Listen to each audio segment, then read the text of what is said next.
I didn't grow up in a totalitarian regime. No, I didn't. Um, but like Margaret Atwood says, there's nothing in these books that hasn't happened somewhere in the world or isn't happening right now somewhere in the world. Yeah. I think what I drew on that the town North Haven is a town where none of the neighbours quite trust each other because of the regime that they're living. It's a very divided society. You don't know whether someone is a kind of believer in the dogma or against the dogma. And it's very, very dangerous to try and find out. Like, people are on different sides. And at the end of the novel, the kind of village sort of erupts and, into a sort of state of rebellion, if you like. And some villages are on one side and other villages are on the other.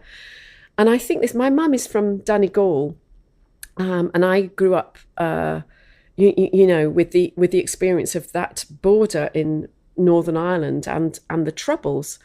And I think it was that feeling of being in the north and not knowing who, is this a town where I'm going to be welcome? Is this a town where I'm not going to? I didn't feel welcome anywhere really in the north because I'm an Irish Catholic with an English accent. I'm both English and Irish. And I felt I didn't fit in. I felt, so I think I drew on that. And I drew on what's going on now that frightens me immensely. And I drew on my great love of history.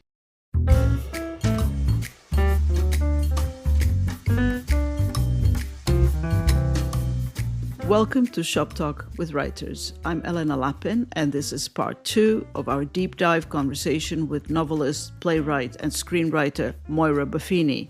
We continue our chat about the first 2 novels of her trilogy, Songlight and Torchfire. Enjoy.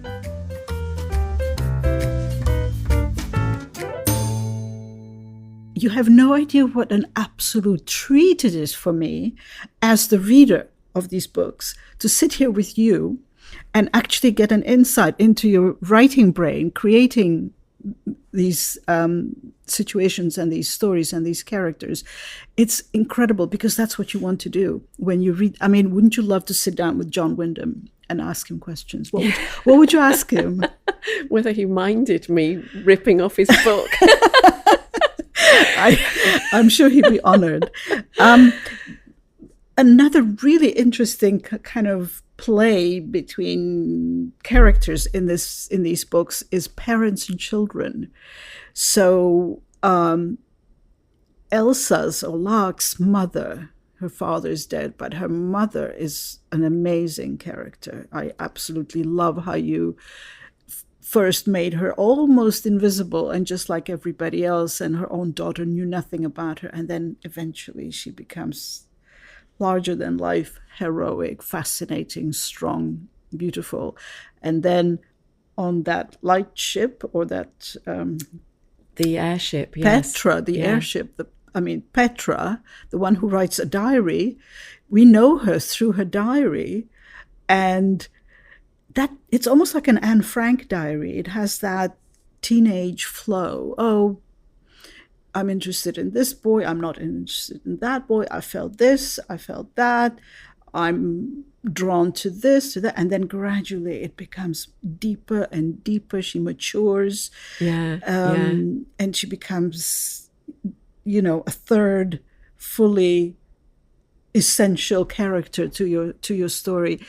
So her parents, her mother in particular, are also very interesting. So that relationship between children and parents, is that something you I were interested in?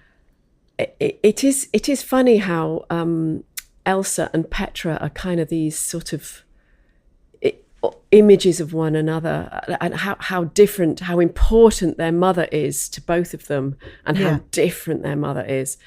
With Lark, I really wanted there to be a mother character in a young adult book who was loving and supportive rather than a massive obstacle that mothers in this genre often are. I just thought, I hope that's what my relationship with my daughter is. It's what my relationship with my mum was. But there's elements of my relationship with my mum that are also in Petra's mum. Mothers are extraordinary figures, and there's light in our relationship with our mothers and darkness. And I think that mother-daughter relationship is kind of underexplored in literature. When you compare it to fathers and sons, yes, I think mothers and daughters, there's so much richness and drama and so much to explore there. And I loved writing both of those relationships. When we're young women, our mothers are such huge figures in our lives. And now that I am a mother myself, you sort of feel such a responsibility to your children, and you just hope you're not messing them up, But I think they're really, really rich relationships. And I think they're kind of important and very complex as well. Yeah. I love how you captured the fact that we never know our parents, actually. Yeah. As children, we don't know who they are. We don't know what the relationships are between the fathers and the mothers. What is their marriage really like? What is it about? What are their secrets? We don't know until we are much older. And even then, we just end up knowing what we didn't know, but we don't actually understand it the way our children don't fully understand us.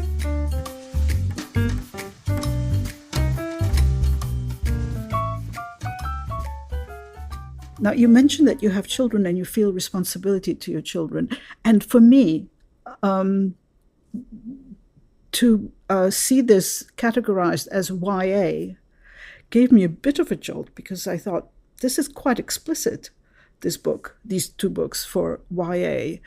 But then I realized, well, today YA actually is exactly that. These are books written without, any attempt to whitewash anything or to hide anything.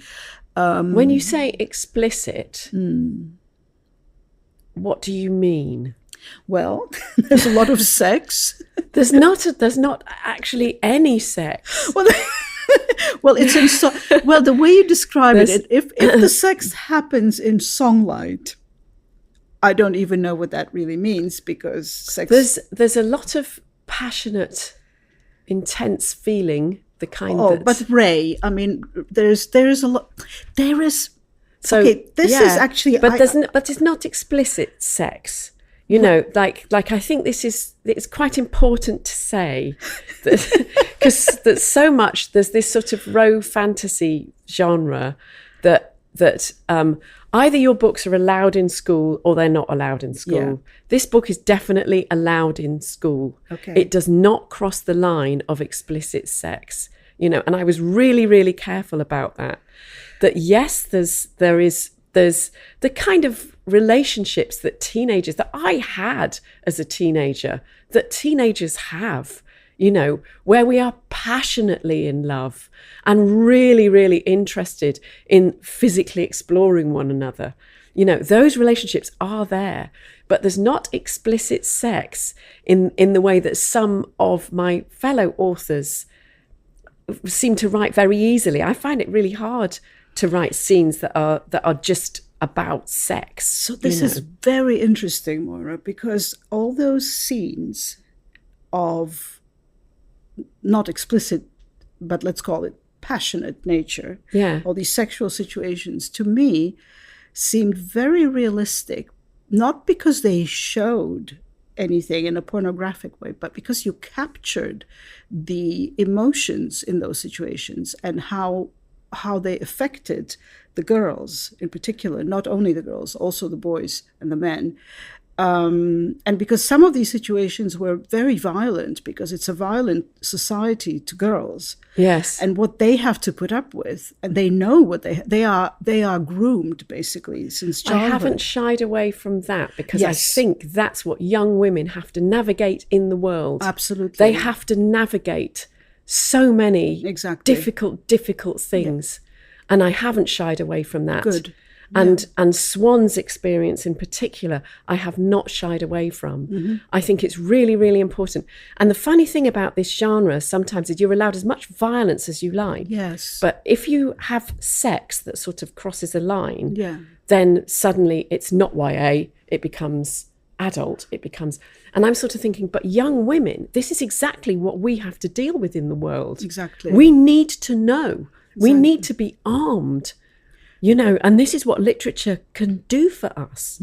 So why is the exploration of difficult, abusive relationships and of misogyny not acceptable when terrible violence is? Yeah. And that's what you do really, really well, because these girls, they kind of grow up in solidarity with each other because they know what they are being groomed for. Marriages where they are assigned to a husband as wife 1 or wife 2 or wife 3, where you become a prostitute, basically. Yes, you're a comfort girl for the army. Yeah. And they know what that means. They know that almost since childhood, basically. Their mothers know. So all of that is really, really, really well done without being explicit. When I said explicit, I meant that it is very strongly implied in such a way that when you read it, you feel it and you understand it. And that, I think, that kind of leads me or brings me to what I wanted to say about these books, because I'm not a natural reader for YA dystopian novels. The reason I completely fell head over heels for these is because every situation is emotionally true. Thank you. Every moment, every thought, every, potential plan of action, change, emotionally always true. And that is what makes these books so absolutely beautiful. Thank you. Thank you. It's a funny thing in the publishing world that your book is either YA or sci-fi, speculative fiction, or fantasy, or literary fiction. It can't be all of those things. Yeah. And yet I kind of think these books are all of those things. They are. And they're in a particular place in the bookshop. But I think they're books for everybody, actually. And yeah, I agree. I hope that, should lots of people start reading them, they find their way out of the YA corner and into the middle of the bookshop. I don't see how that cannot happen. Yeah. Because last weekend I was visiting my daughter in Brighton, not Brighton Helm, but Brighton. and I had Torchfire with me. I had both, actually. I had Songlight and I had both with me. And of course, I had a lot of fun. Things, were happening, family activity, my granddaughter, and so on. But I was constantly reading that book. Whenever I had a moment, and so she said at one point, "Are you enjoying this?" I said, "Incredibly, immensely. It's beautiful." She said, "Are you serious?" Because it didn't look like the kind of book I normally would read. And I am now an absolute fan of your writing.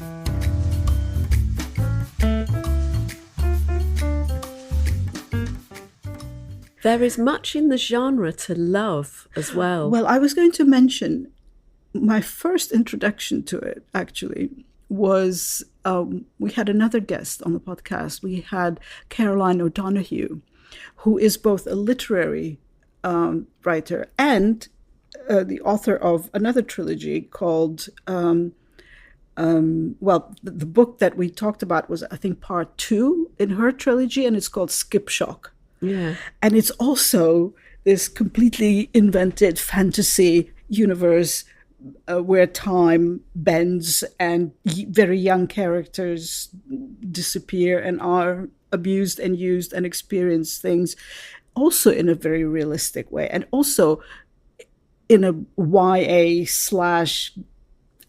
way, and I didn't see why that is specifically YA, but apparently the industry thinks that it is.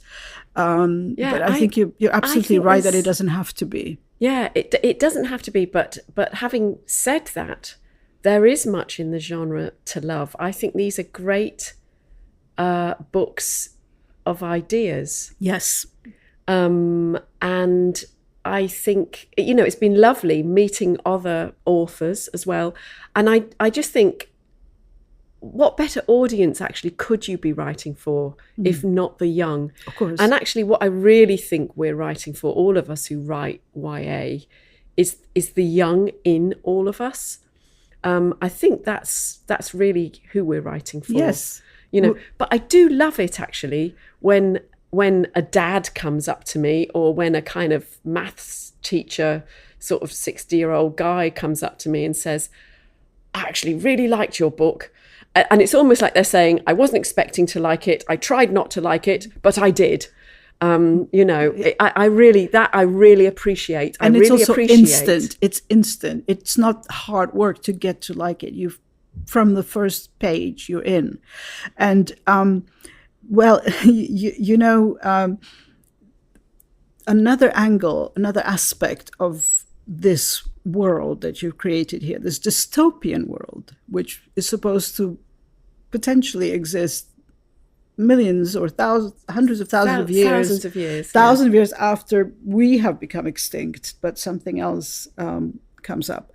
The familiarity that I felt with this terrible regime that they live under, where Songlight, which is the freedom to be yourself, is forbidden and has to be hidden.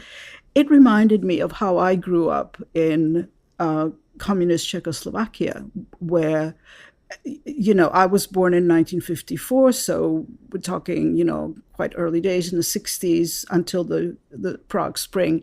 But in the 50s and 60s, you had a reality which was the officially allowed dogma, which everyone had to pretend to believe in, and no one did. Yes. And then you had the truth, which you had to hide. And this went through everything, every layer of society, family, school, work, absolutely everything. And this is so familiar to me, that kind of way to live, the need to maneuver, to be careful, to not give anything away because you might endanger someone you love, including yourself, of course. So this is really well done. And I was wondering, what did you draw on? Because you didn't grow up in a fascist regime. I didn't grow up in a totalitarian regime. No, I didn't.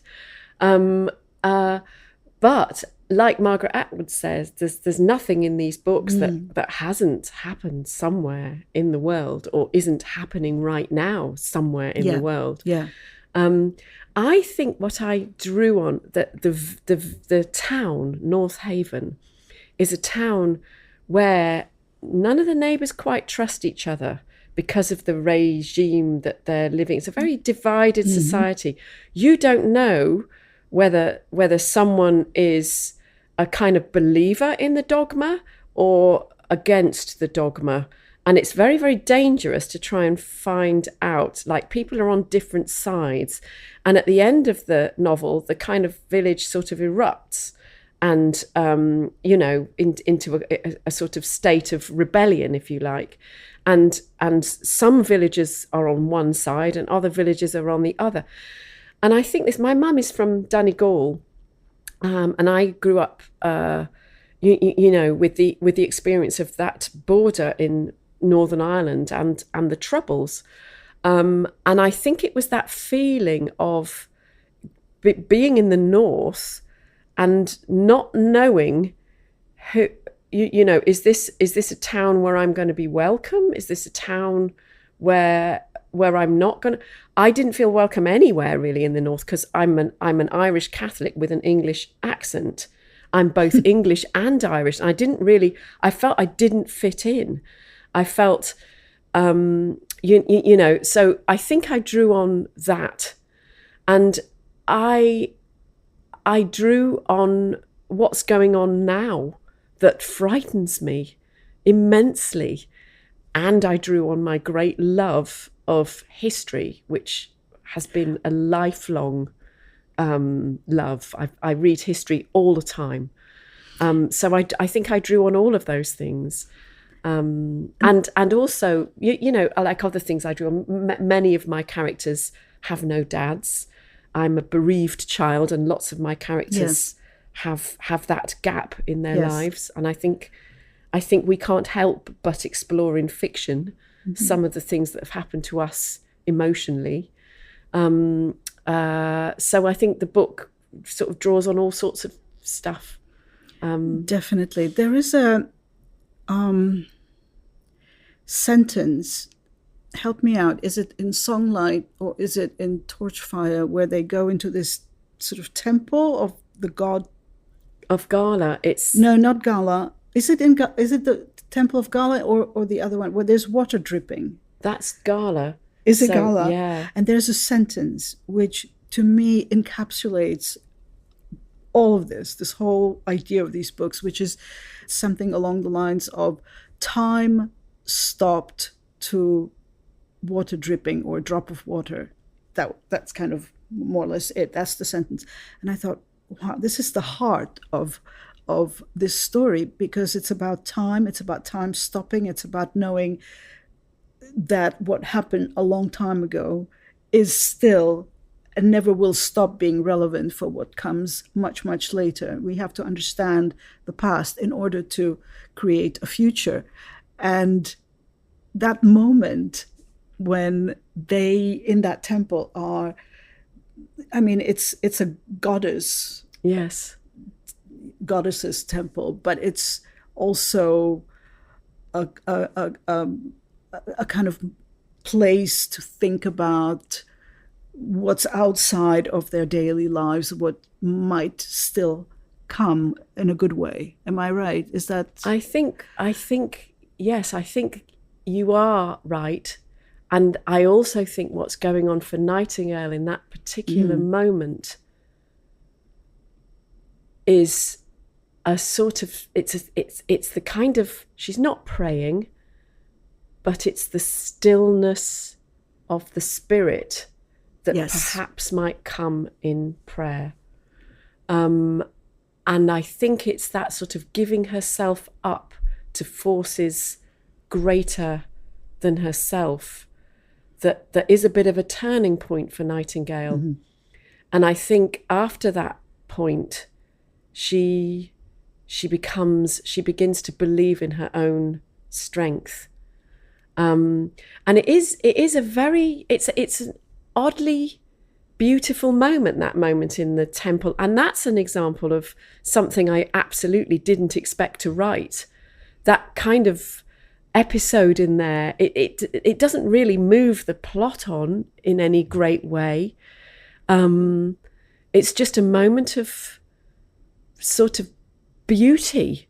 And I think we all experience those. Of just feeling a kind of oneness with where you are and what you are, and that sense of your place in time and the universe, so the book kind of has those moments too.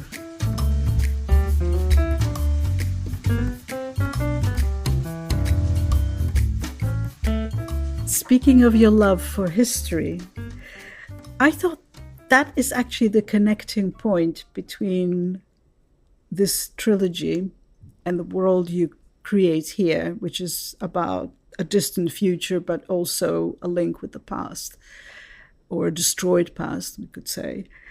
And some of the themes in your plays and in your films and in your television work. So, for example, The Dig. Yes. Isn't that very much about uncovering something?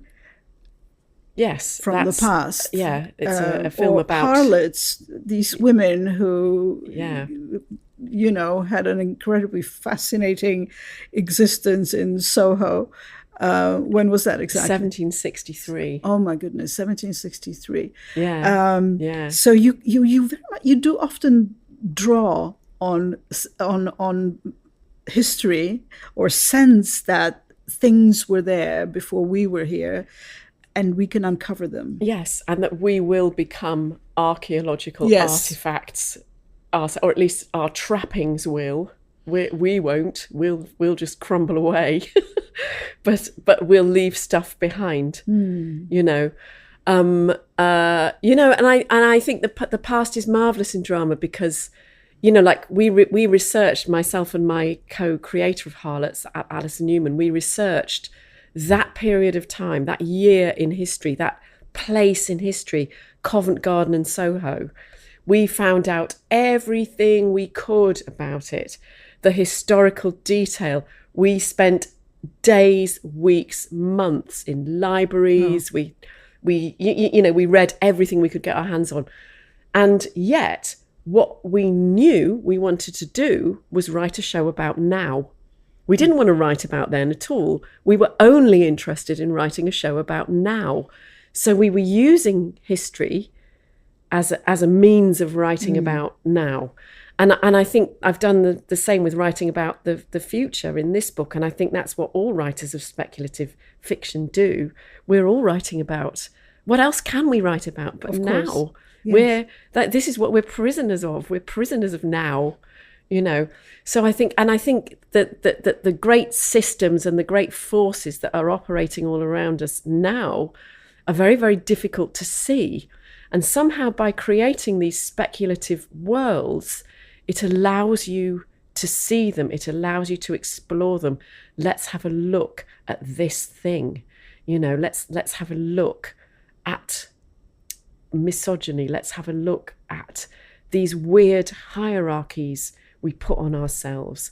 Let's have a look at what happens when you separate girls and boys, you know, and it's always that thing of, lest we forget, it was a very, very short time ago since we had absolutely no rights at all whatsoever, and we were living like the women lived in Harlots. Not that long ago, and in many places of the world still now. So it's a sort of, I think speculative fiction is a great way of distilling out from the confusion and the cacophony of our daily lives and the great overwhelming forces that we can't really see, and having a good look at them. You know, Colm Tóibín was a guest on this podcast, and he said that a writer's only task is to make the next sentence plausible. That's how he put it, just to make the next sentence plausible. Would you agree with that? Because I have a feeling that in your writing, it's more than that. I think it's what the characters do, think, feel, in a wider sense, has to make sense. Yes, I think that's the job of the writer on the page, but I think what the writer brings, and I think he's being quite self-effacing by saying that. Actually, I think there's a lot more to his writing than just that. I think he's being very self-deprecating there. I think like I said at the beginning, that this is my heart song. You bring everything. I bring everything to this, you know. So I think there is more to it, yes. And I think the questions that I'm asking are always big questions. I think I have always asked big questions from my early works, and it is the endeavour to explore those big questions. I've never found answers, but to explore those big questions that makes me a writer. I think, and always has. It's the things that keep me, that I wake up in the middle of the night and I can't sleep for fear of, or for wondering about, or for, you know, the desire to change. I think that's what makes a person a writer, is exploring those things on paper in whatever way they choose.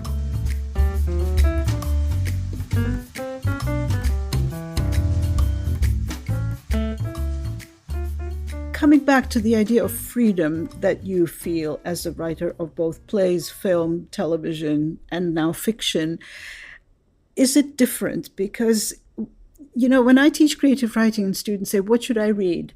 And I always say, I don't care what you read what you want, but watch Breaking Bad, see and be jealous of what, for example, in Breaking Bad, what writers can do today, how much freedom they have to show you something in episode 1 that will not make sense for another 10 episodes. And then all of a sudden, you know, oh, that fell in the desert because of a situation that gradually, very slowly becomes obvious. And you have that freedom. Learn about the freedom, because without freedom, there is no writing. So in all these approaches to writing, where do you feel most free? Oh, that's such a good question. Where do I feel most free? Wow. It's really hard, because I think every project has a kind of life to it.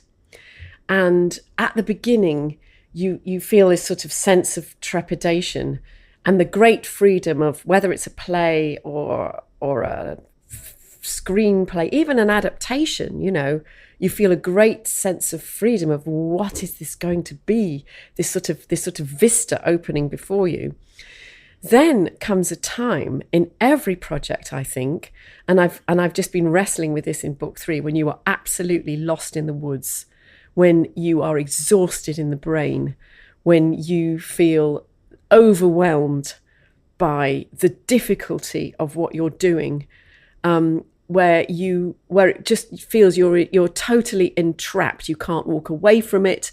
You can't go on. You're just in a mess. I think every project has that too. So when you say, is it one thing or the other? Is it plays? Is it films? Is it the novel? It's all of them at certain times. And I think with all of them, there's the times where you think, okay, right, I've just got to walk away from this now. I have to walk away. And I think that's why in my career, there have been these big changes.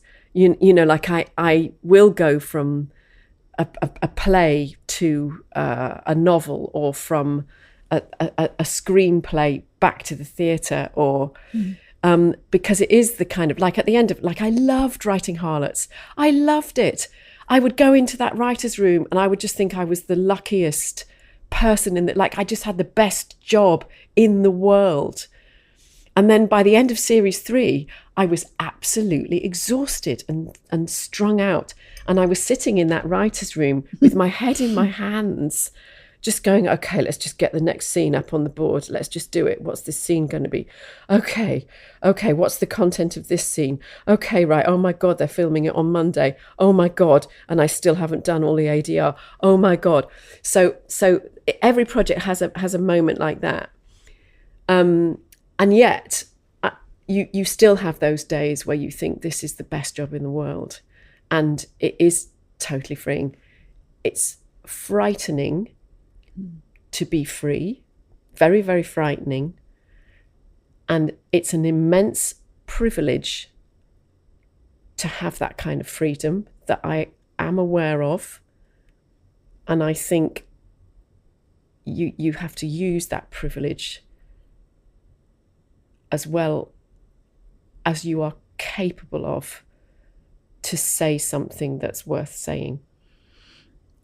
Finally, can I ask a question that we always ask all our authors, and that is, why do you write? I think by now I'm unemployable in any other field. I started writing at 14. And I tried to escape it for many years. I went to drama school. I really wanted to be an actress. I loved photography. I think I would have loved to have been a photographer or a filmmaker. Um, Writing got me. It just got me. And I think it is actually a compulsion. Sometimes it's unhealthy. And I work stupid workaholic hours, and it's bad for me and it's bad for my family. But I think it's deeply, deeply ingrained, and I don't think I could do anything else. When you write certain scenes, do you ever secretly think, oh, this would be great when we film it? All the time. Because it is very cinematic. All the time. I think that is how my imagination has developed now. Like I think very visually, and I see things very filmically. And yeah, I can't wait. I can't wait to adapt these books. Should I be that lucky? That will be a very interesting process, adapting your own fiction into a television series or a film series. Whatever, we take it to the market and we'll see what happens. Moira Buffini, thank you so much for joining us on Shop Talk with Writers. Thank you.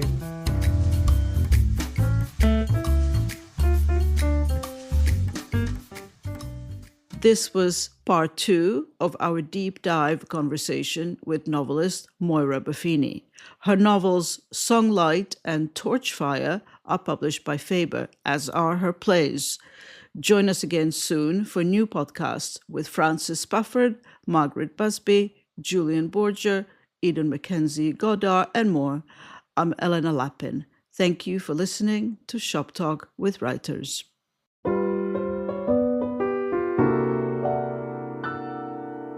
Creative writing can be a bumpy ride, so I was very intrigued to learn about the fabulous deck of cards which can help writers find their way in and around their creative process.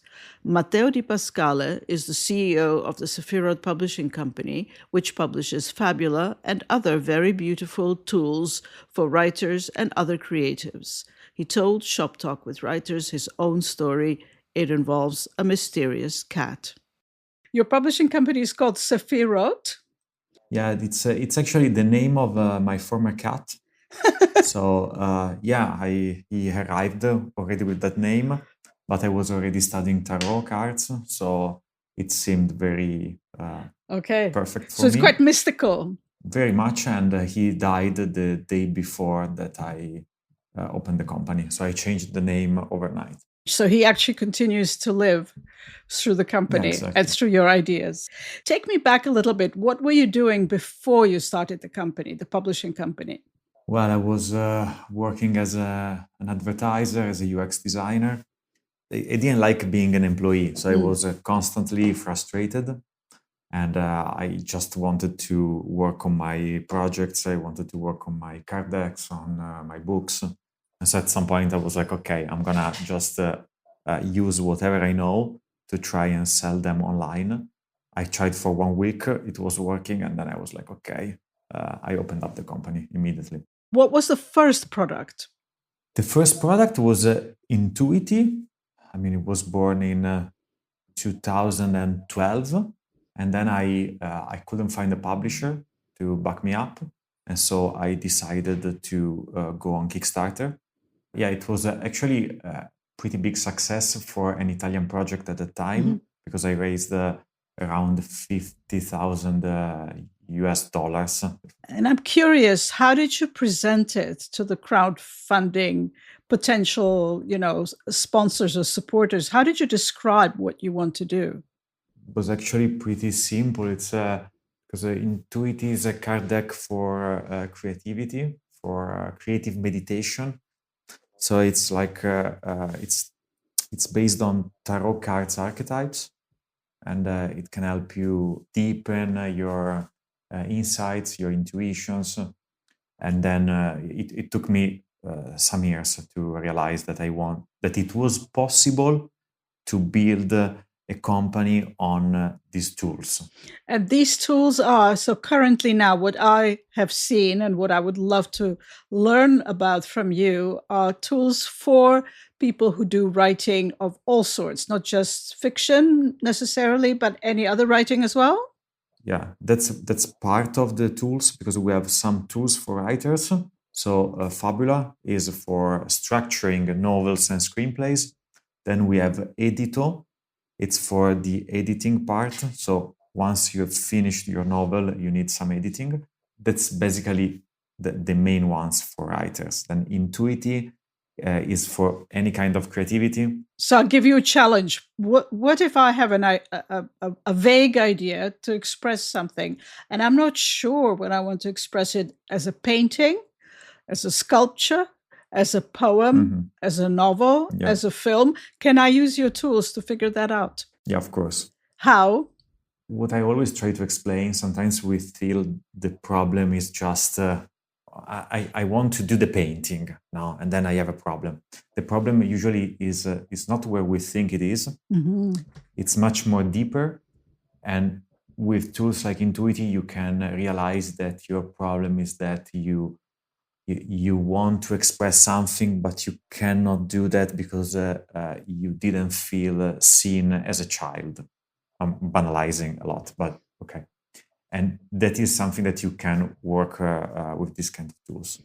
I mean, it's not to be taken granted, because sometimes we put a lot of effort in the wrong direction, and then after 6 months we realize that it didn't make any sense. We created now a Fabula deck for nonfiction. Ah, that's very interesting. How does that differ from the other one? Well, the one for fiction is based on the hero's journey, the 3-act structure. So it's for fiction. So it's for movies, books. Nonfiction is much more creative than fiction writing.